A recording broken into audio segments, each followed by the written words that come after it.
Good evening, everyone. My name is Anthonia Ogundele, and I'm the founder and executive director of Ethọ Educational Society. We are a Black-led, Black-centered nonprofit in Vancouver on a mission to empower youth to transform their communities and shift the culture of innovation by providing after-school STEAM programs. That seems quite straightforward. But when you come into Ethos Lab, you experience something different. You experience culture, you experience community, and in fact, you experience a little bit of confusion. Wasn't I just signing up for a STEM program? We exist in this space of innovation that is changing rapidly, accelerated by the adoption of artificial intelligence, which is greatly impacting the engagement by racialized communities. We're in unprecedented times. We need unprecedented approaches. I believe that philanthropy plays a critical role in funding this transformation. So, a quick story from the perspective of a Black female executive director. Just over a month ago, I got a call from a funder that was going to be sharing news with me on whether or not we had received funding. The news was, we hadn't. I wept. I have never had this type of emotional reaction before. My emotions overflowed, I turned off my camera, and I cried. Not because we didn't get the grant, but it was the third no this week. While I had to pull myself together, lick my wounds, I knew that I was not alone. There were thousands others who are on the other side of multiple no's. It's not easy for an executive director right now.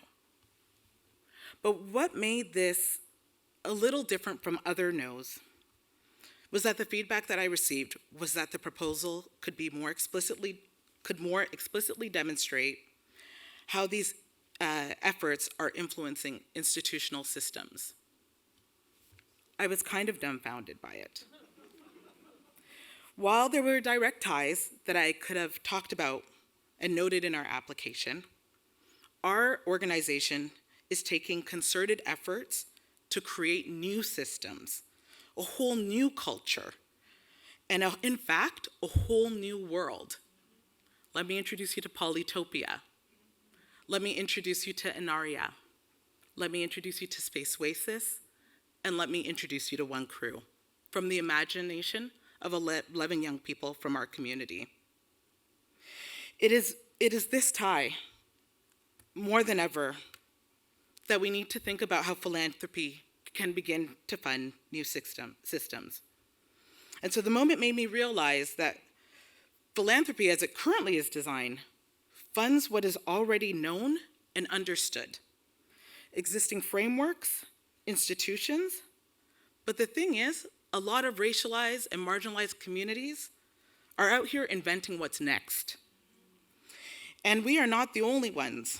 Other communities are developing solutions that are responsive to community needs all the time. And what we need is to be able to support communities in having their agency to define the solutions that support their communities in real ways. So what if the goal is not to reform, but to reimagine, even to what it means to be a community being served, to be group-centered, where philanthropy is driven by the lived experiences and aspirations by the community itself. Communities, again, are generating these solutions that don't fit so neatly into these frameworks. And definitely, if you've been around Ethos Lab, you can experience that quite a bit. But we know that we're changing lives.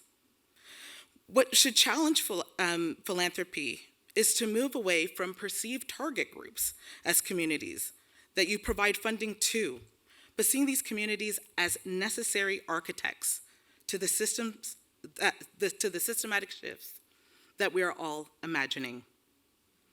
Funding a group-centered, group-serving, and group-led approach.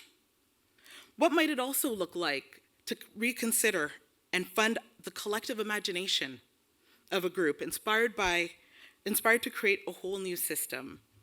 Measurable outcomes are new and difficult to benchmark, but it's bold and transformative. Many people call that leadership, but for philanthropy, it feels unfundable. Might we consider outcomes of learning, adaptation, or courage? It feels like a risk. Well, it is. But it's in ignoring these tides that we might be missing some transformative impact for many groups. That's not to say let's just kind of throw money at any organization, but we have to recognize that with transformation, and especially in the time that we're in, it's about taking risks and accepting the complexity of what it means to be human, always changing, wanting to be understood, and considering initiatives within the context of a relational ecosystem versus solely structural. To fund communities that are traditionally underfunded must be considered as a necessary part of ecosystem health. But I guess that is a challenge for philanthropy. How can static approaches to measurement, impact, and evaluation respond to the dynamic nature of our communities and keep pace with our evolution? But also, what does it mean when we talk about group leading? The presence of marginalized communities in leadership roles shake the foundations of these systems that have been architected to maintain the status quo. Black leadership in unexpected fields still gives people pause, but gets lost in the philanthropic page. Those types of experiences, whether it be a Black community leading in STEM, or having a Black leader who might be engaged in environmental sustainability, to a Black mom here who was born in Calgary that still gets puzzled confusion on how that might be possible. And so, to get back to the story of rejection, while it stung a little, a lot, our ethos will remain the same towards shifting the culture of innovation. And I hope through our work, we can shift the culture of philanthropy. There are other organizations charting unclear and transformational waters. This is the kind of world that we're in right now, and I believe that philanthropy needs to meet the moment. Thank you.